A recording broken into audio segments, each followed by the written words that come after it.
कृष्ण हरे हरे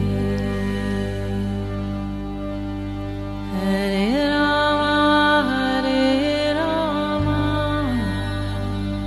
राम राम हरे हरे।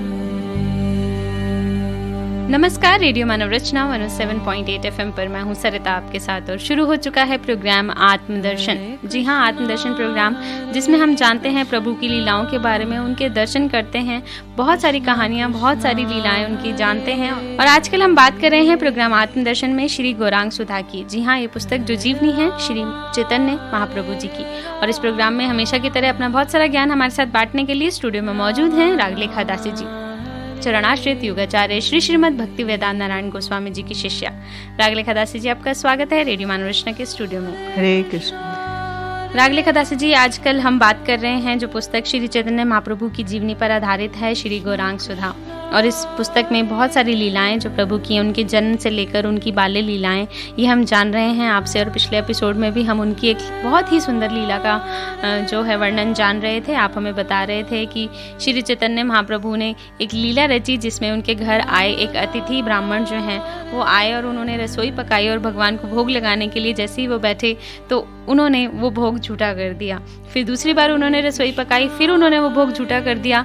और जो वहाँ पर लोग हैं वो ब्राह्मण हैं या जगन्नाथ मिश्र जो उनके पिताजी हैं, सची देवी उनकी माता जी, उनको समझ ही नहीं आ रहा वो ऐसा बार बार क्यों कर रहे हैं। और वो बहुत दुखी और क्रोधित हो रहे हैं कि उनके घर जो अतिथि आए हैं उनका अपमान हो रहा है, या वो जो भोजन पका रहे हैं, भगवान को भोग लगाना चाहते हैं, वो भोग बार बार जो वो बालक हैं वो झूठा कर देते हैं। और उनको समझ नहीं आ रहा है कि वो अब क्या करें। तो हमने पिछली बार जहाँ तक बात की थी कि उन्होंने दूसरी बार भी भोग लगाना चाहा, लेकिन श्री चैतन्य महाप्रभु जो बालक के रूप में वहाँ पर हैं वो उन्होंने झूठा कर दिया। तो आगे इस लीला में जानेंगे कि क्या परिणाम रहा इस लीला का और आगे किस तरह से लीला कंटिन्यू हुई। इसी समय क्या हुआ, जब जगन्नाथ मिश्र जी बड़े दुखी थे, क्रोधित थे, तो वहाँ पे उनके बड़े पुत्र विश्वरूप जी आ गए जी। उनके शरीर से दिव्य तेज निकलता था और बड़ा अच्छा, उनके जो बड़े भाई थे जी विश्वरूप जी। तो वो विश्वरूप कौन है? वो बलराम जी हैं। अच्छा, और या नित्यानंद प्रभु ही हैं। तो इसलिए वो भी कोई साधारण नहीं है। तो अब जब जैसे ही उन्होंने तैतिक ब्राह्मण ने उस बालक को देखा तो बड़े उनके अपूर्व रूप से बड़े मोहित हो गए। अच्छा। और बड़े प्रसन्न हो गए, उनको एकटक निहारने लगे। जब उन्होंने निहारा तो उसके बाद वो विप्र ने पूछा कि किसका पुत्र है। अच्छा। तो लोगों ने कहा कि जगन्नाथ मिश्र जी के बड़े पुत्र हैं। ये सुनकर विप्र विश्वरूप जी को अपने वक्षस्थल से लगा लिया और कहने लगे इसके माता पिता धन्य हैं जिनका इतना गुणवान और रूपवान पुत्र है। तो जो विश्वरूप जी थे उन्होंने तैतिक ब्राह्मण को प्रणाम किया और कहा कि हमारा परम सौभाग्य है कि आप हमारे घर में अतिथि के रूप में आए।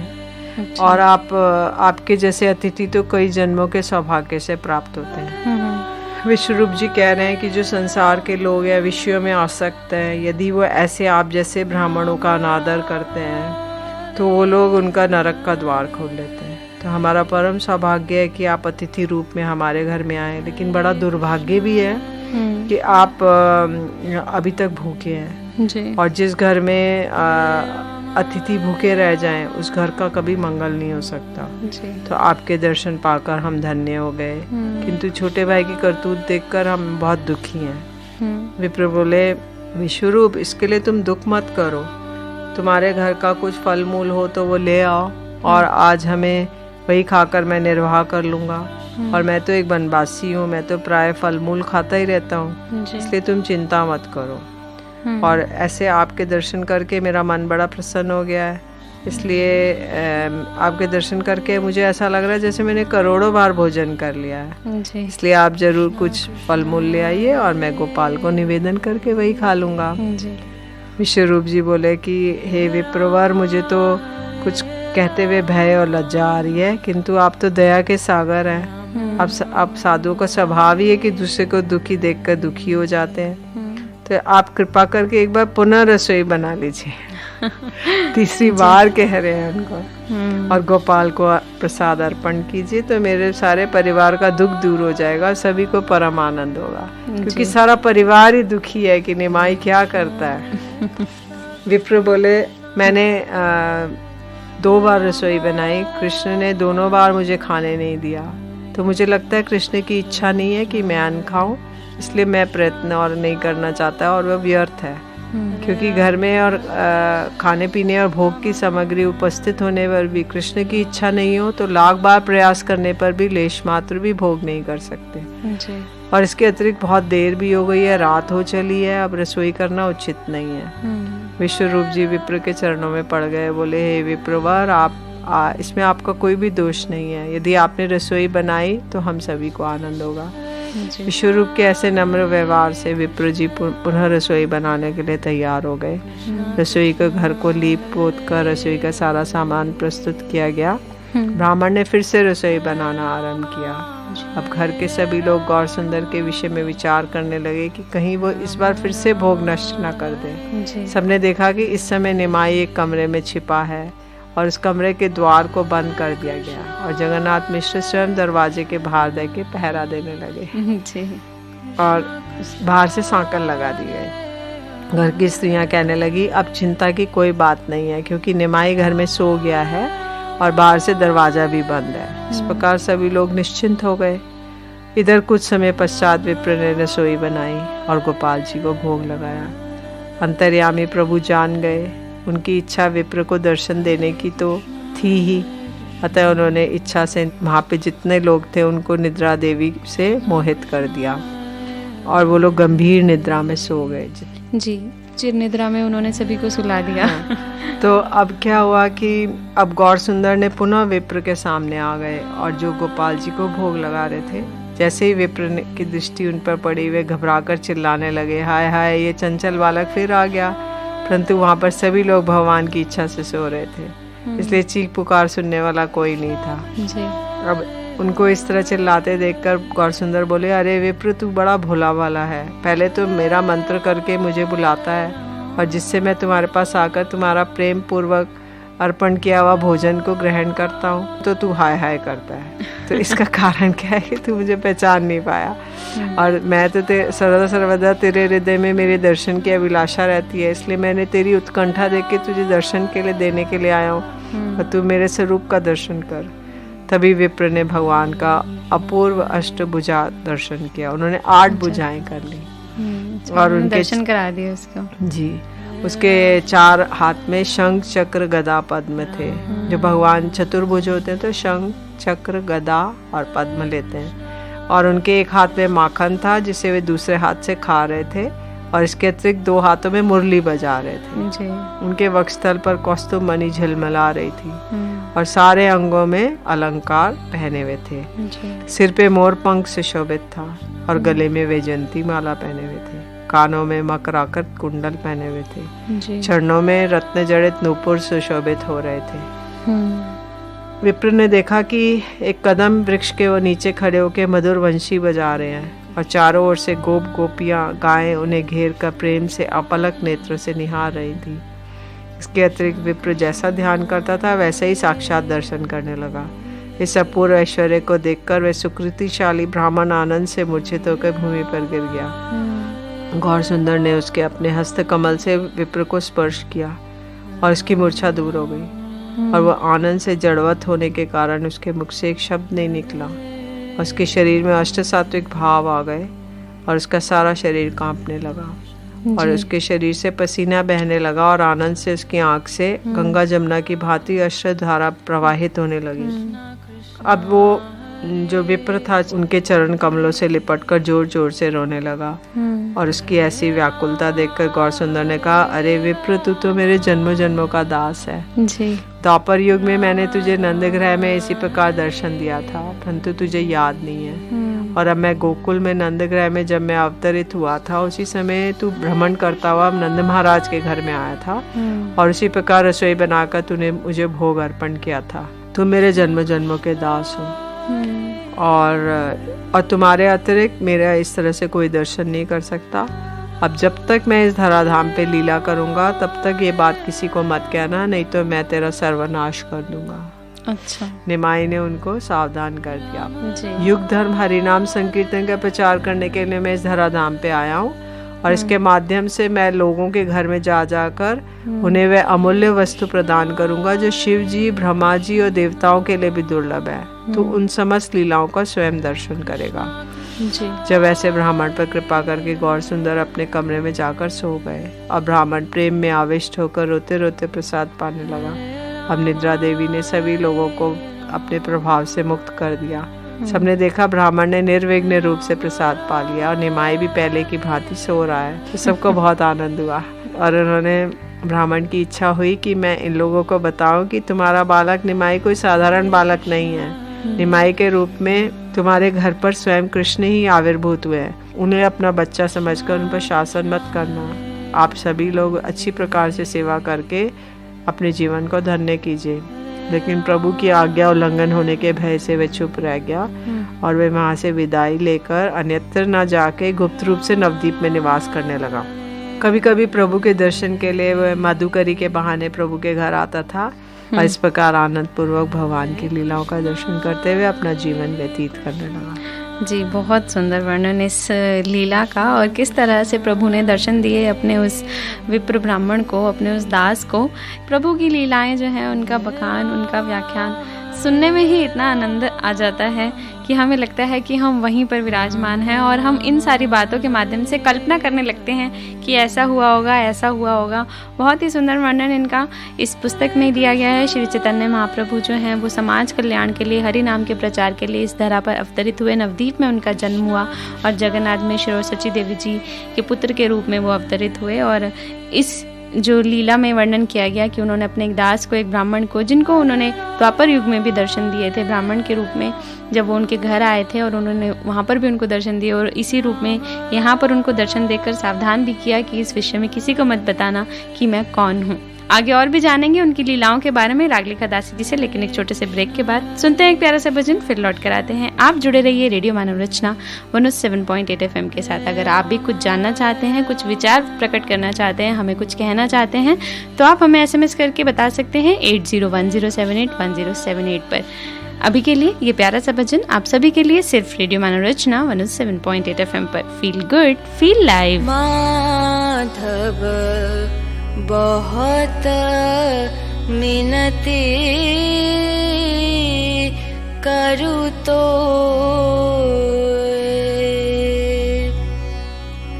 माधव बहुत मिनती करूँ तो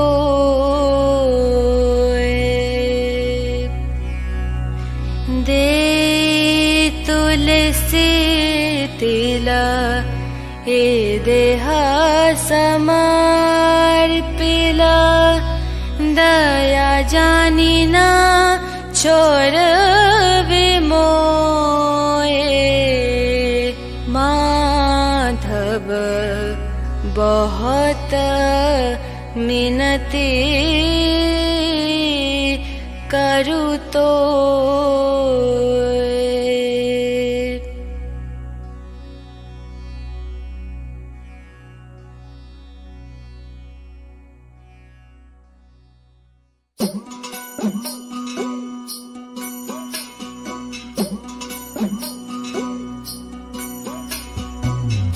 माधव बहुत मिनती करूँ तो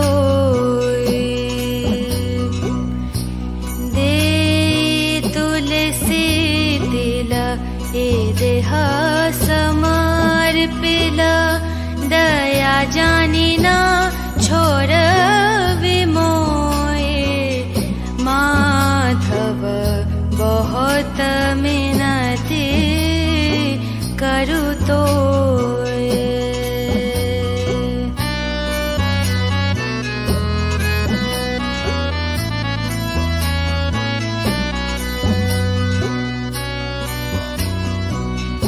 गणाइते दोष गुण लेस ना पाववे गणाइते दोष गुण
पक्षी जनमिए अथवा कीट पतंग कर्म विपाके गता गति केवल मति रुहा तुआ पर संग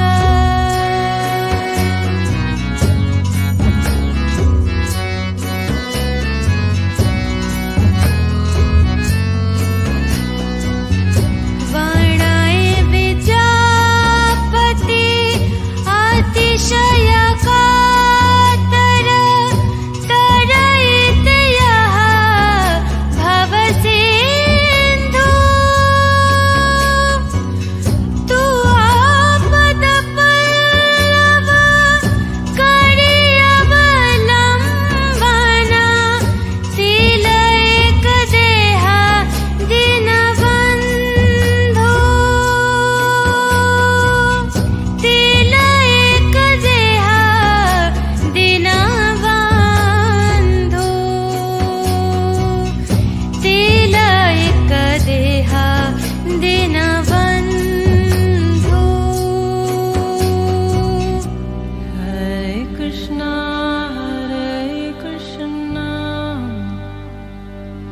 कृष्णा कृष्णा हरे हरे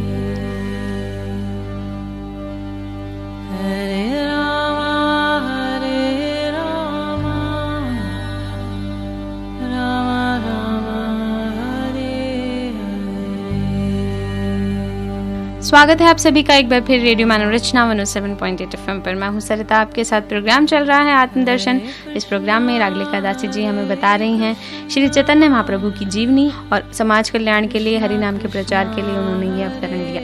अभी हमने उनकी बाल लीलाओं के बारे में जाना कि किस तरह से वो चंचल नटखट जो थे वो अपने बाल्य रूप में किस तरह से उन्होंने बहुत सारी लीलाएं की, ये सब हमने जाना रागलिका दासी जी से। आगे रागलिका दासी जी और उनकी कौन सी लीलाएं हैं, अब किस तरफ उनका रुख हुआ, क्या किया उन्होंने, ये आप हमारे सभी श्रोताओं को बताएं। अब निमाई पंडित थोड़े से बड़े हो गए, निमाई जो है, और उन्होंने जगन्नाथ मिश्र जी ने सोचा अब इनको विद्या अध्ययन कराना चाहिए जी। तो एक संस्कार होते हैं, जन्म से लेके मृत्यु तक हमारे 12 संस्कार होते हैं जो वेदों में जिसका वर्णन है जी। तो जगन्नाथ मिश्र जी क्योंकि स्वयं ब्राह्मण है तो उन्होंने इस संस्कारों को चूड़ाकर्ण और कर्ण भेद संस्कार उनका करने की सोची। उन्होंने सब आसपास के लोगों को निमंत्रित किया एक शुभ दिन देखकर, और उन्होंने वैदिक रीति से उनका मस्तक मुंडन कराया, एक चुटिया रखी।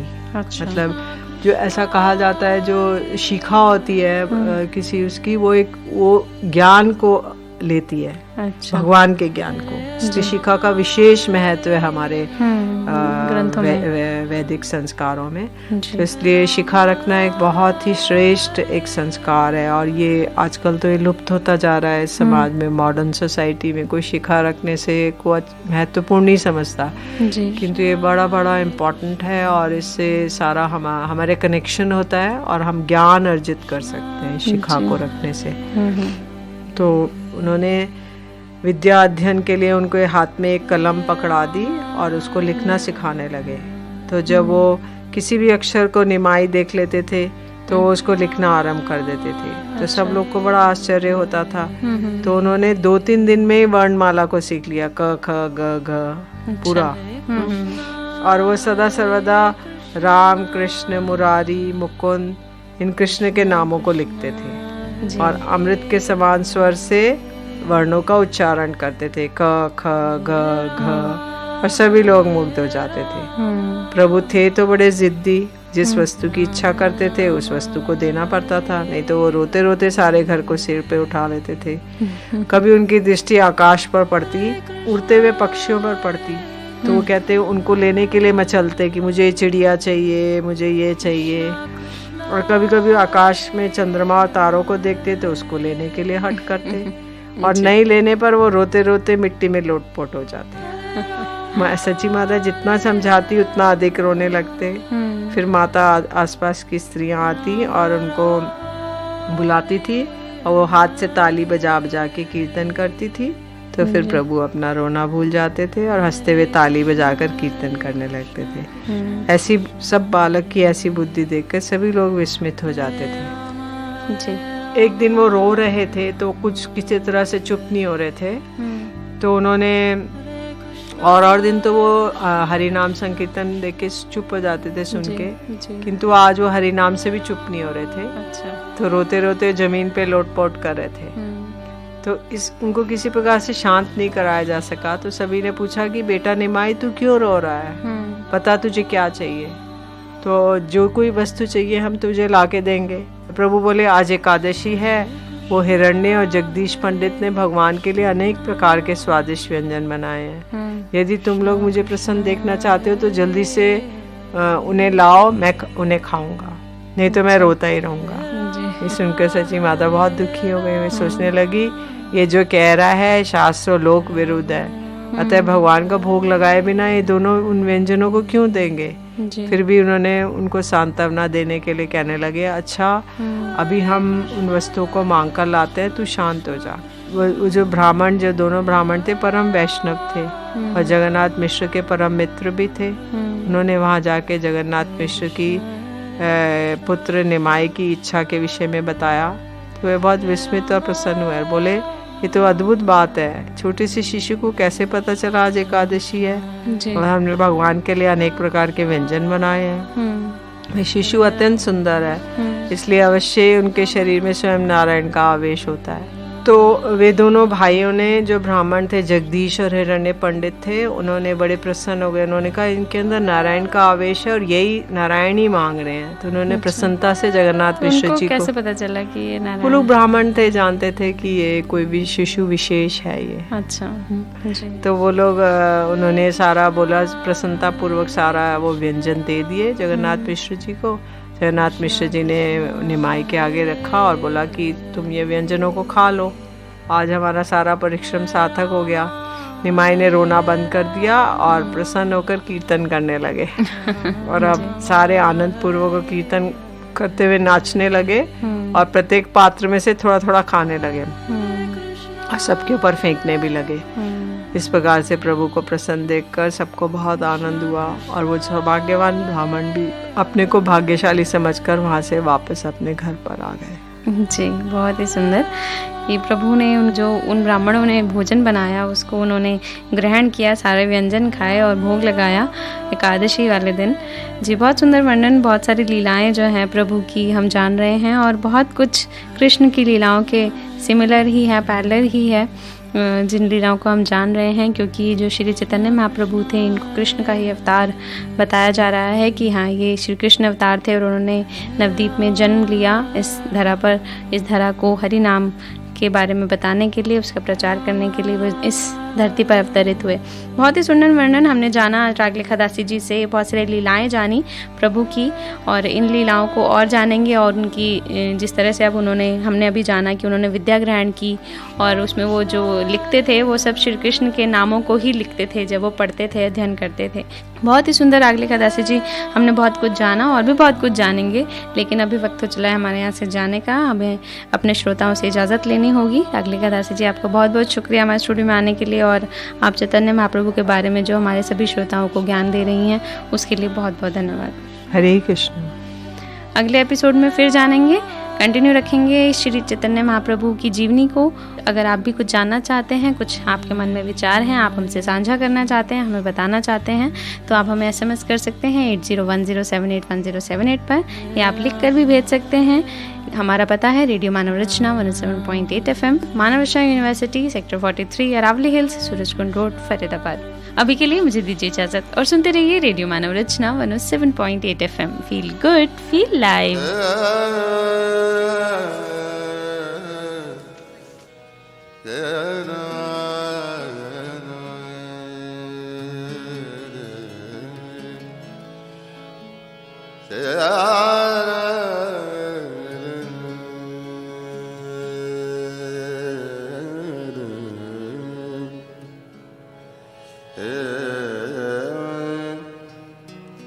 मुरली मनोहर गोपाल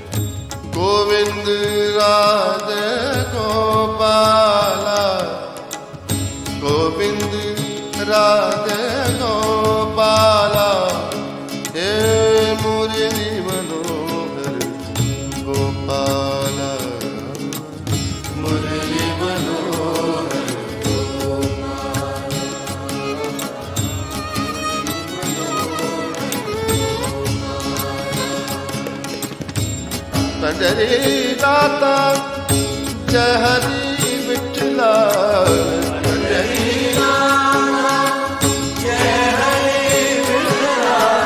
जय गोवर्धन गोपाला जय गोवर्धन गोपाला मुरली मनोहर मुरली मनोहर गोविंद राज गोपाला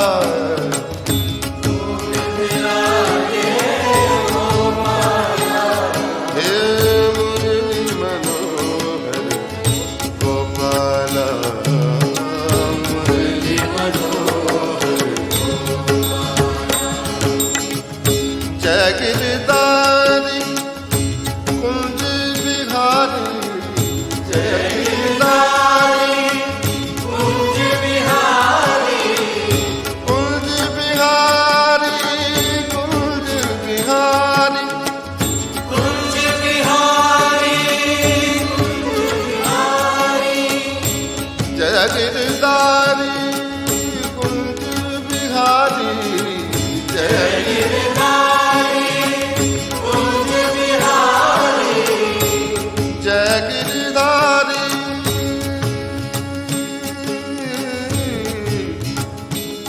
गिरधारी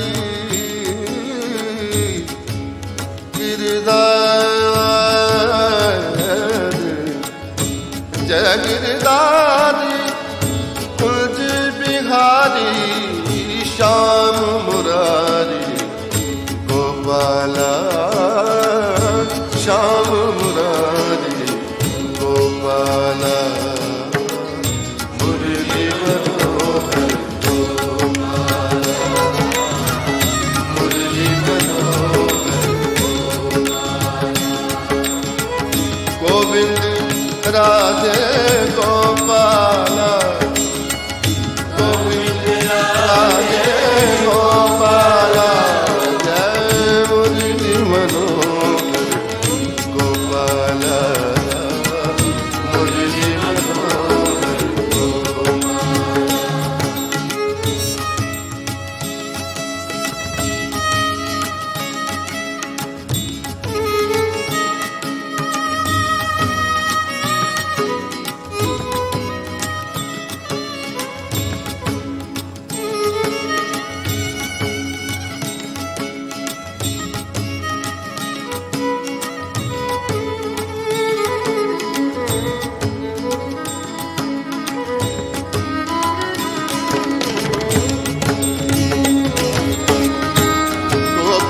वल्लभ दीन दयाला गोपी वल्लभ दीन दयाला गोपी वल्लभ दीन दयाला दीन दयाला दीन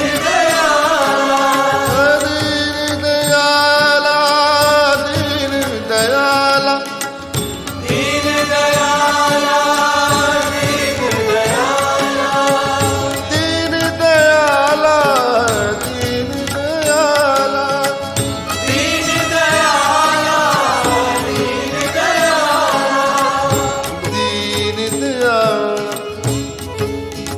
दीन दयाला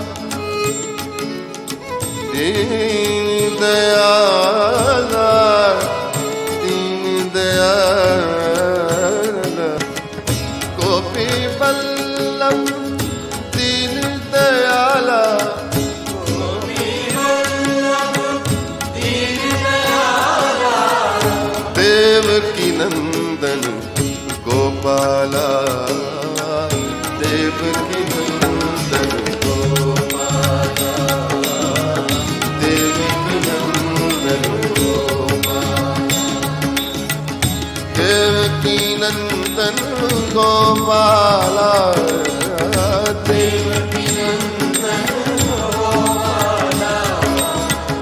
देवकी नंदन गोपाला देवकी नंदन गोपाला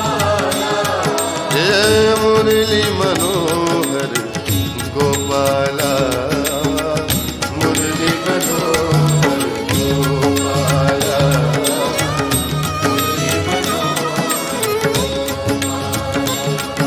हरे कृष्णा कृष्णा कृष्णा हरे हरे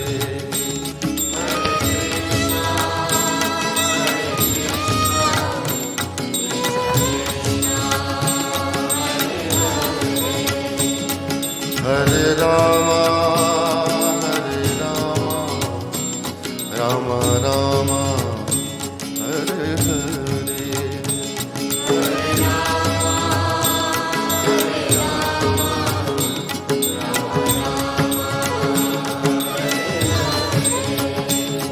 हरे कृष्णा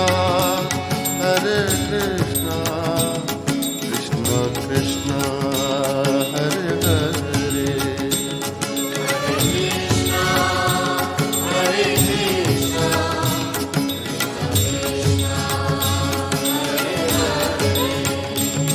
हरे रामा रामा रामा हरे हरे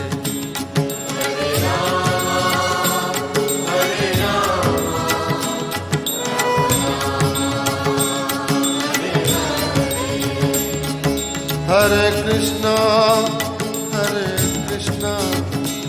कृष्णा कृष्णा हरे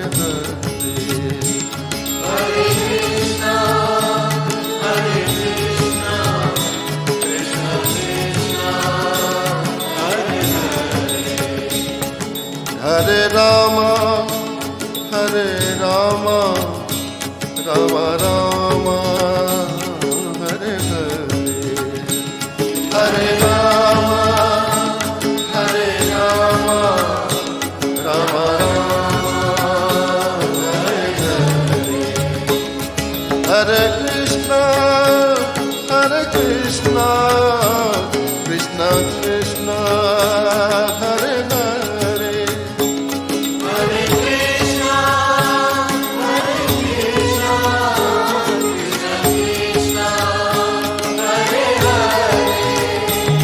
हरे रामा रामा रामा हरे हरे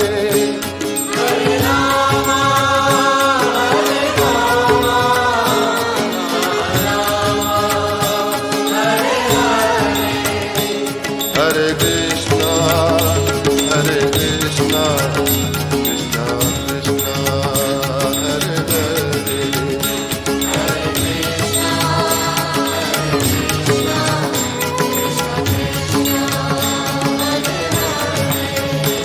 हरे रामा रामा रामा हरे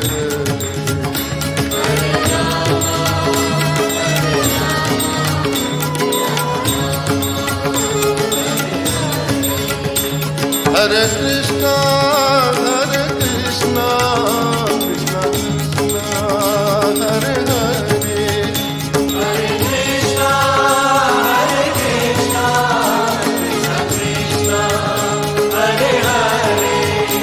हरे रामा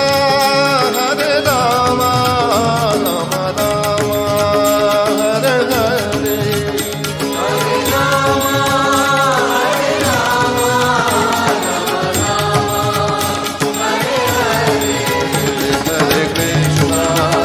हरे Krishna Krishna Krishna Hare Hare Hare Rama Rama Rama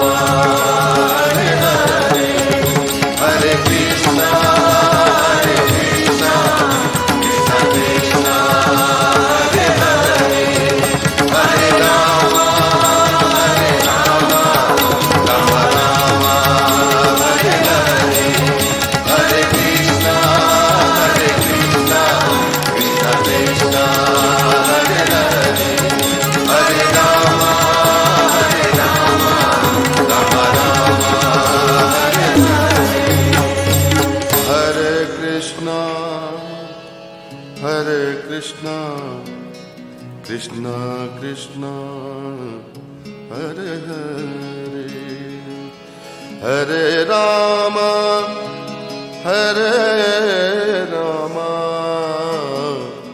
Rama Rama Hare